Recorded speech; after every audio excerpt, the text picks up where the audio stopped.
this episode of Introduction to Bitcoin, I think that's maybe what we're going to call it, since that's what the class is based on. You know, part of the class is really learning how to understand how things that happen in the real world and what laws are passed and what events happen affect not just the price of a cryptocurrency, but how that cryptocurrency is used. So an interesting thing happened the other day. Have you ever heard about the X402 protocol? I think that is. I'll see. You know what? I'll be a good guest, and I'll say no. I think I might have heard something vaguely, but for all intents and purposes, no. For all intents and purposes. Okay, so X402 is a perspective character. I have no idea what you mean. Please tell me more. Is a newly resurrected protocol, the layer of the internet that was intended to be the payment protocol.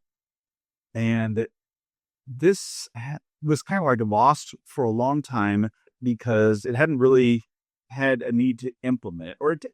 Lots of payment processors came up with their own way of doing things, but there was nothing that was native per se to the internet.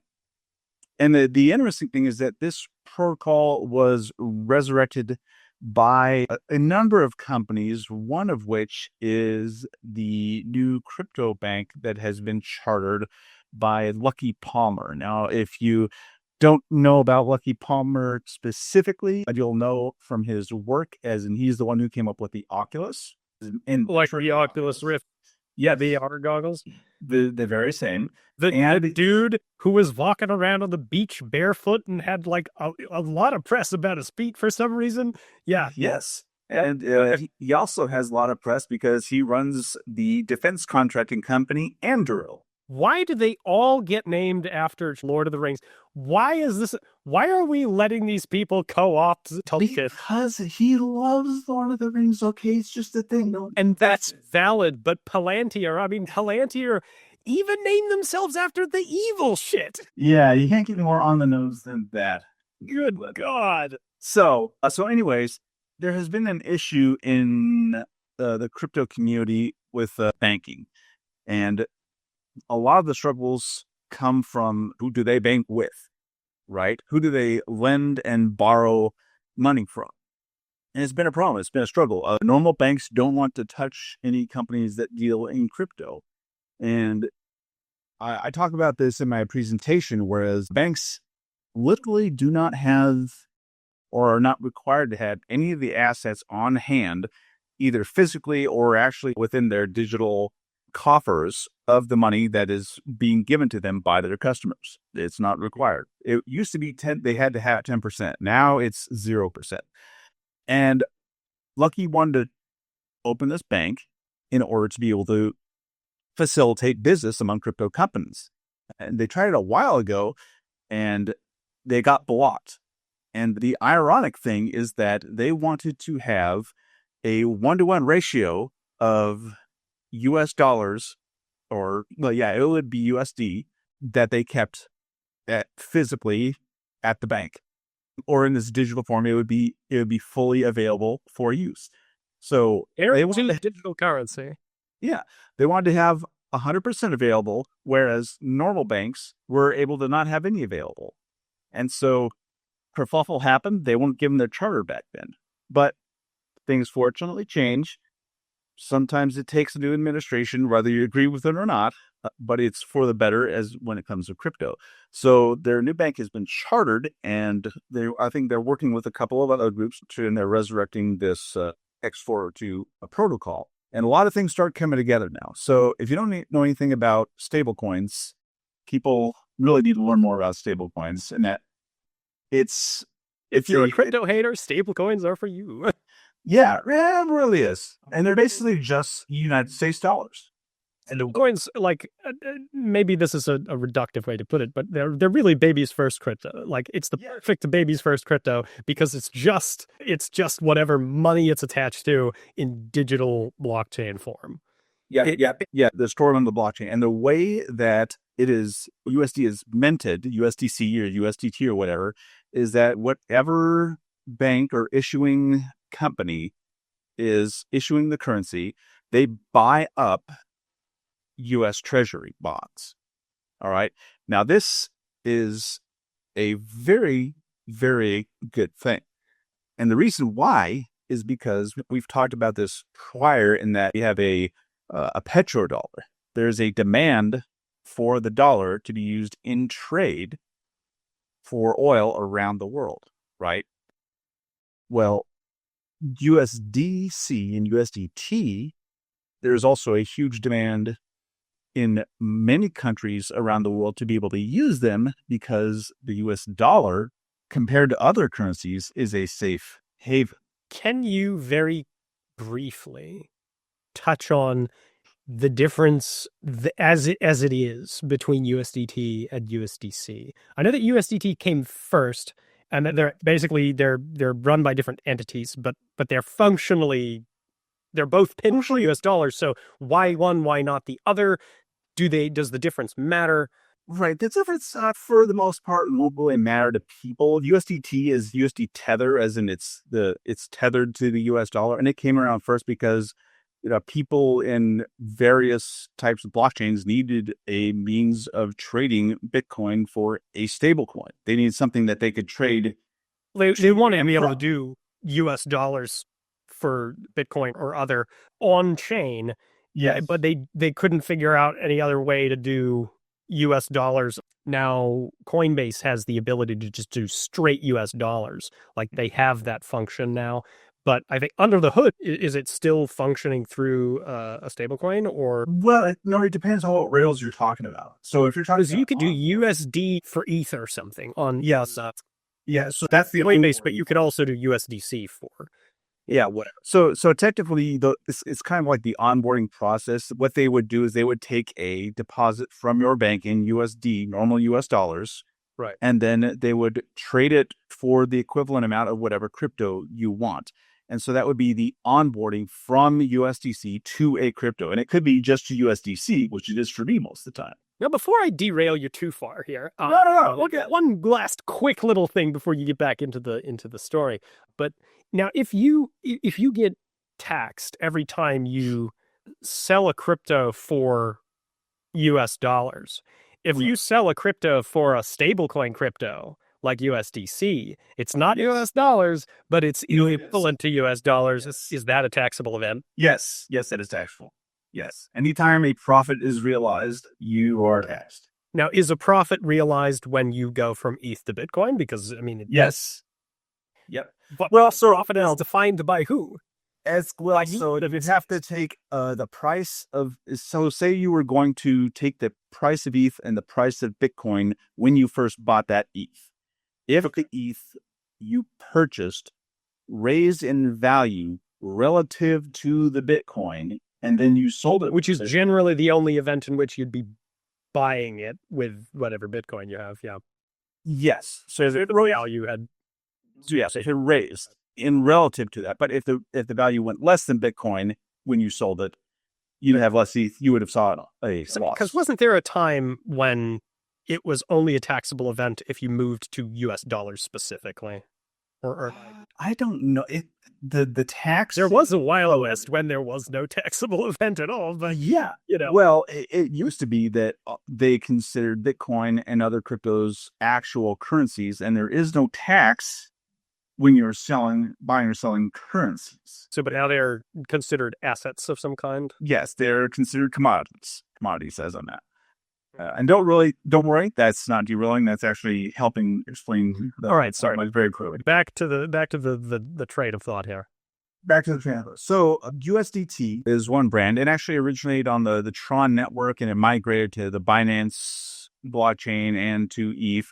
So it's a fairly universally used USD stablecoin. Then USDC came along. That comes from Circle Group, which is related to, and if not owning Coinbase. I don't know what the relationship there is there, but there is one there. So it's USD Circle, not like USD Tether and USD Clamp or something. Yeah. I think it's USD Circle, but it's USDC. So it's basically who's issuing it, and that entity is purchasing United States Treasury bonds, and therefore they're buying up our debt, and so they're also creating a demand for US dollars. And USDC, USDT are often used in countries, let's say Venezuela, Argentina, El Salvador. Demand on the infinite wellspring of US dollar. Yeah.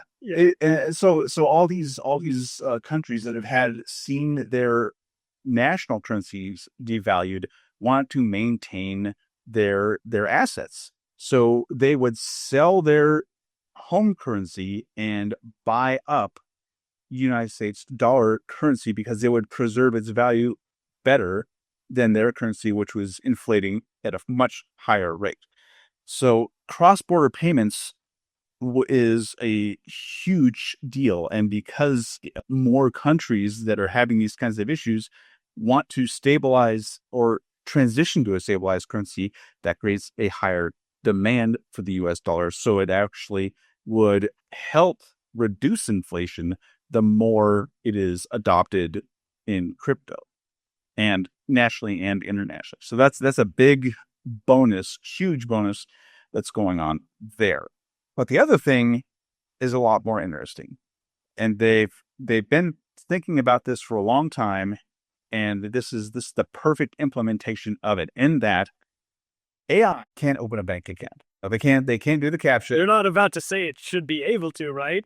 No, I'm not saying it should. Okay, good. Well, I mean, not necessarily that it should be able to, in that they just can't do it, but they do not have human equivalent rights to do so.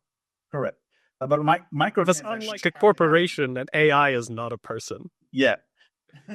But a lot of transactions have to happen, whether it's paying for compute time, whether it's for an AI performing a service and getting paid for it, or any other amount of services or products that are being used by AI at any given time. But you can't just, there's no easy way other than doing a subscription service to pay for those kind of things, or for AI to pay other AI if microtransactions need to be able to happen. So one of the primary reasons and logic behind this, in that there's going to be these massive AI entities. We're talking Claude, Grok, and people's. We're going to be working together to make things happen, and pretty soon we're going to have an entire AI culture going on. Yeah, an AI culture and an AI economy too. And because these transactions have to be, what do they need us for? They still will, because no matter how until China starts producing their Boston Dynamic nightmares and they can build their own power plants. So there's no financial system on Earth other than blockchain that can handle that kind of throughput that is needed to be able to do that. But when you're talking about blockchain technology, you can set an AI up with a wallet and fund that wallet from either your own wallet or from an exchange or something. You trade your crypto for USD or for whatever medium of exchange you want to use. And then that AI has a cache that it can draw from in order to execute whatever commands and whatever services it needs to engage with. Right. So what I think would probably be a good idea, and I know that this is in somewhat of direct contradiction to some of what you're saying here, but it just occurred to me that AIs are basically brains in jars, right? That's essentially what we create. We've created brains in jars through machine learning, and they are not a sort of a naked AI, does not fundamentally have agency. It does not have the ability to do things. It just has and it has whatever body you give it. And the body that most companies have given their AIs is basically, it gives them a keyboard and fingers to type, more or less. But not really. Instead, what they do is they kind of give them a chat window outlet, and that's about it. But they don't actually give them a mouse and keyboard and the ability to click on anything that a person could click on, right? They don't have that degree of agency. But the problem is that you could very well take an AI and you could build it a body. And that could be a digital body. which is to say digital executable programs that it is able to interface with that are able to do things that a person could do. And that is essentially what an agent is, an AI that has access to limbs, essentially, digital limbs, but it's effectively an AI that has the ability to click on stuff and pretend to be a person interacting with digital interfaces. And then the next step of that is when you give that digital brain in a jar, a physical jar that has limbs, like physical limbs, digital ones. and so you have these sort of these stages. And so what I think that a very good idea would be is that if you are going to regulate the way that AI is made and used, the best part of it is not necessarily at this point because of the black box problem. You can't really effectively legislate the way AI is works and the way that it's trained. And I mean, maybe a little bit about the way that it's trained, but you can't effectively legislate against the way that it is functioning because nobody actually knows how it's functioning. Like we kind of generally do, but we don't specifically know because it's way too complicated for a person to comprehend. It's kind of like, how does the human brain? And it's like, well, we are more and more aware of generally how it brains by the year, but we don't know how the brain. The AI black box is kind of like a man-made singularity, which is to say, no idea. So what I think that the best thing to regulate for government bodies would be to regulate what it is and isn't legal to allow for the building of interfaceable, effectively, bodies. Like, what kind of suit are you allowed to put on your brain with a jar or brain in a jar? If you build an AI, you can create the smartest, most world-conquering AI, but if you never give it the ability to type things, it can never tell anyone that it thinks really absurd things. And if you never give it connection to the internet, it can't spread fear and discontent. If you never give it arms, it can't stab anyone. Like, if you never give it digital arms, it can't steal anyone's money. Yeah, you have to think about it like the genie from Aladdin. Ultimate cosmic power. In space. Yeah, like, I think that the best thing to do is to regulate the absolute living bejesus, or unliving as it were, out of what people are allowed to create to interface with their brains in jars. And well, you're going to run up against a lot of First Amendment issues with that. I think the better course of action would First Amendment issues about what are people going to be arguing that that's impinging on their right in the pursuit of happiness? I don't think that that's free speech because it's artificial intelligence and it's not a person that doesn't have any rights. Not the artificial intelligence, the person who is controlling or instructing and building that artificial intelligence. It's a creative expression of them. Now, what you're not allowed to yell fire in a crowded theater. You actually are. Well, I can show you the court case, but it's not the yelling. It's the end result, which is the point I'm getting to. It's what you make with your doing of that. Like, you could do it if everyone knew it was a joke. Even if they didn't know if the joke, the only time it becomes illegal is if somebody becomes injured. Fair. And but so the whole point being is that if you can have the thing do whatever you want it to do as long as the thing it is doing is legal to do. Okay. So what I think, if you are going to argue that it was a limitation of free speech to give an AI the ability to wield phenomenal cosmic power, I don't think that's speech. I think that if anything, that would be an argument about freedom of information, but I don't think that it's really legal to give the Iranian government the recipe for enrichment. Well, that would be illegal. That would be illegal. Right. Because there's already those laws. There's already those laws in place is what I'm trying to say. Right. And so what I'm saying is that in the same way it should be illegal to give an artificial intelligence the power to do things that it should not, as per determination of some legislative body, had the power to do. Because of the potential dangers that it causes. Not that you aren't allowed to write that program, not that you aren't allowed to create the brain in the jar, but rather that you're not allowed to marry the two of them together to create something that has power that we've determined to be unsafe. But I think that the easiest way to regulate artificial intelligence at this stage is probably regulating what access it has to autonomy.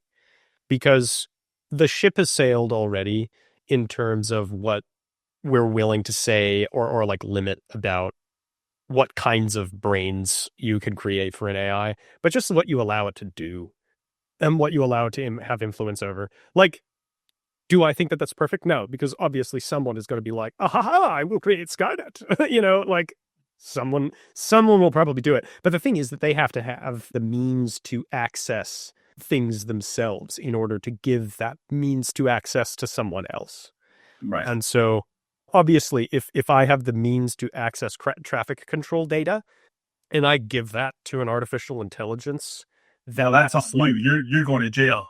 Yeah. That should not be allowed, because that artificial intelligence, should it have less than your best interest at heart, could absolutely destroy the entire country in like 15 minutes with that. Or like air traffic control. You could ground the entire world in an hour. Like, not good. So I think that legislating against sort of the suits or like the bodies we're allowed to sort of sleeve over the brains we build. I think it'd be great if we could just like legislate about like the purposes and intents you're allowed to have for building an artificial intelligence.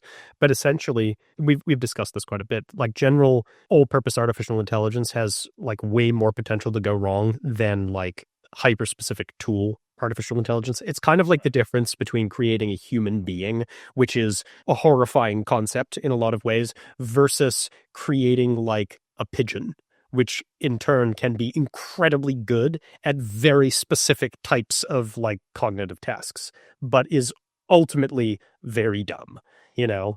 Like I think we've had pigeons that have been trained to do like, or like rats that have been trained to be minesweepers, and like pigeons who've been trained to do like they've been trained to do image recognition. I heard about pigeons being trained to do image recognition of like X-rays for like cancer, and they have collectively a bunch of pigeons can actually have an incredibly high detection rate for that sort of thing. It's like, but the pigeon obviously isn't going to sue for world domination, right? Because it's a pigeon and it can't do anything. So I think creating AIs that are like, that's the direction we should be going in. But we shouldn't be trying to create like HAL 9000. And as much as that speaks to the little nerd in our hearts, that's what Jurassic Park is about, basically. Like, we should not do that. That's too much, too fast. And there's too much monetary investment to motivate us against our own best interest. Yeah, it's an interesting, thing, because there is an arms race. And you could certainly cut most of this section out, because we've discussed this before. No, I don't know that we really went too deep on this stuff. Maybe we have, but there is that arms race, and it's really it's funny that you ran pigeons, but it's really a game of chicken. Who's going to blink first between the United States and Russia and China, and I don't know who's gonna blink first. Yeah, I was gonna say I'm gonna bow out of this race because it doesn't end well. The finish line may be glorious, but you will die when you get there. And so will the rest of us. Like, it would be great if we would all just sort of maturely come to the consensus, you know what, it's been lovely racing with you, but I think that it's in everyone's best interest collectively that we all stop this foolishness. It's kind of how like the nuclear arms race ended up being. It eventually stopped because everybody realized if we push that button, then we all die. Yeah. And so there was a mutually assured destruction agreement that, okay, we're not going to push that button. But we all agreed that we have the power to wipe out the human race already. We don't need more. We were like, we can scale this back down to where we could obliterate humankind. There's 1,800 is enough. We don't need like 450,000 warheads. This is just ridiculous and wasteful at this point. And crypto fixes that. No, it doesn't. I'm just saying. But I'm of crypto. It was funny that you were talking about the way that Tether and USDC buy jujubots. Fiat currency to guarantee their value. It actually just made me think of Goldfinger. And it's funny, like, I don't know if you know this about me, but my family used to own a theater. But, truly, no, it's funny. When I say that to people, they get one of two images, which is that my family owned a performing arts center, and it's very like stuffy, or they think that we owned like some seedy, mildewy, the carpet squelches with popcorn grease underfoot, like kind of thing. And in truth, it was neither of those things. My dad, his roommate in college, and he, for whatever reason, became somewhat enamored in their youth with drive-in movie theaters. And so when he and my mom moved to New York, they saw the opportunity to buy a drive-in movie theater and thought, yeah, that's a cool family business to have. So my siblings and I grew up in and around the drive-in movie theater and running that and knowing what that entails. But as a result, we became very much film children. So that had to be pretty freaking cool. It was, by the way. Oh, dude, it was so fun. It was so cool. I remember one of the coolest feelings was, I think was it 2004 when Madagascar came out? Your guess is as good as mine. But I saw Madagascar, and I don't know if this was legal, but I saw Madagascar like the night before it officially released. We had like a private showing, and I don't know how allowed that was. So hopefully I'm not getting anyone in trouble with DreamWorks, but from a defunct theater, like 22 years later. But statute of limitations. But I mean, but that felt so cool. That felt so cool, you know. But but part of our like film education as kids, which is funny because my dad, like, he likes a few old films. Like, he's the kind of guy who's like, I'm gonna sit down and watch 12 Angry Men because that's like got some real history to it. Man. That's the kind of thing. Or like, I want to watch White Christmas every year, you know. And it's like, all right, fair enough. Those are classics. Those are good. But one of the things that like my mom kind of pushed for was, you guys have got to see all the Bond films. Oh, yeah. So I've seen Sean Connery Bond films. I've seen Roger Moore Bond films. My sister, who's 6 years older than me, remembers a lot of these a lot better than I do, and was much more into Sean Connery than I was for obvious reasons. But Goldfinger is a very memorable Bond film. And I remember I brought up Goldfinger with someone to try to explain, the crime about like sabotaging the value of one thing to guarantee the increased value of something that you have, right? So, and I brought it up and I was immediately hit with, what's Goldfinger? And I just remember immediately feeling very old. But basically, Goldfinger's crime was that he was going to detonate a very small nuclear device. This was back when nuclear hysteria was at its peak. Absolute peak. The thought was that if you detonated a nuclear device in Fort Knox, the radiation poisoning would be so profound that the gold would be ruined for over 200 years. And Fort Knox's goals, right? Yeah, back when the U.S. dollar was guaranteed with gold. So, no, I'm just saying, like, there wouldn't be anything left.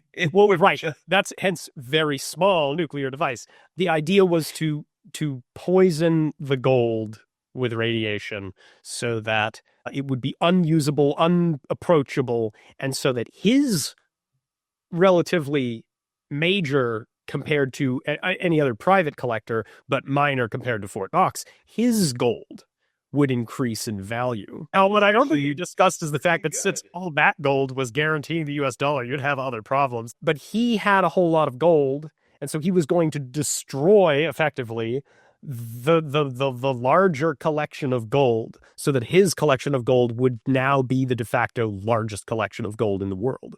Yep. And I don't know why, but I thought of that when you were talking about the stable coins that kind of like scoop up and they sort of lock it away to guarantee their digital currency, which is effectively they sweep it into a black hole and it goes through the black hole and it comes out digital. That's explain it to me like a live version of that. Sure. And it just made me think of like, what if you just like blew up that money? Like, what if you just like made that money disappear? Which is effectively what they're doing by having it like under lock and key to guarantee their digital currency.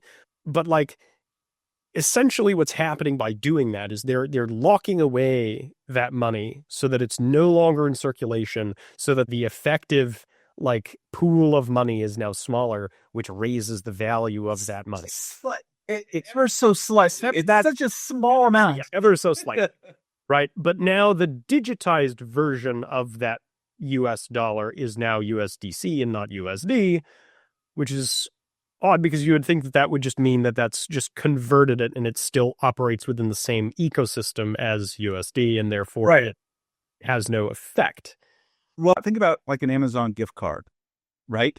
That's essentially the exact same thing. It's Amazon branded USD. So does Amazon gift card money, when you take $1,000 gift card or $100 gift card, does that gift card existing deflate the US dollar at all? Or inflate it or affect it at all? I wouldn't say it affects it because you give your money to Amazon, who then puts that US dollar maybe in a bank account where it's earning interest while you're not spending that money.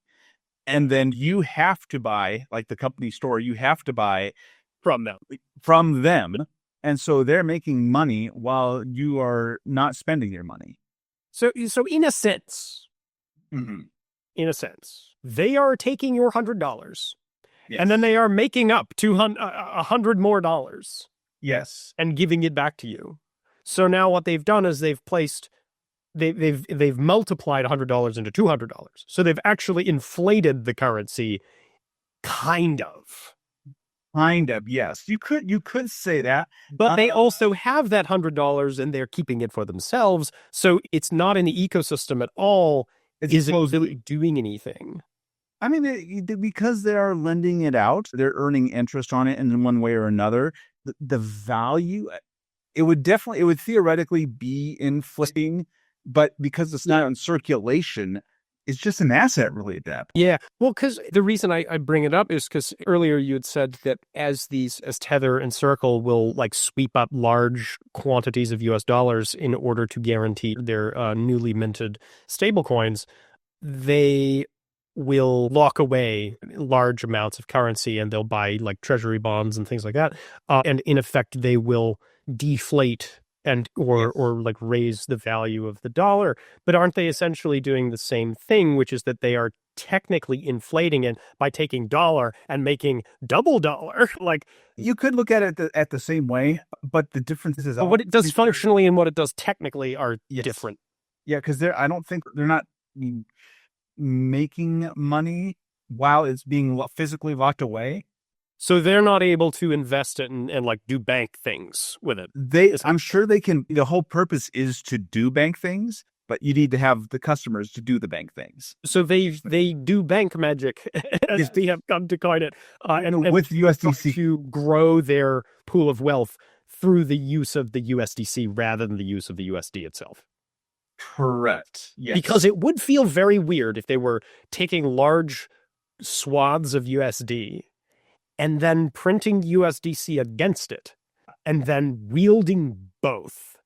That would be deeply messed up. Yeah, they wouldn't be able because they do have to possess that USD in order to legally wield the USDC. Okay, yep, that's fine. That checks out. I think that makes sense.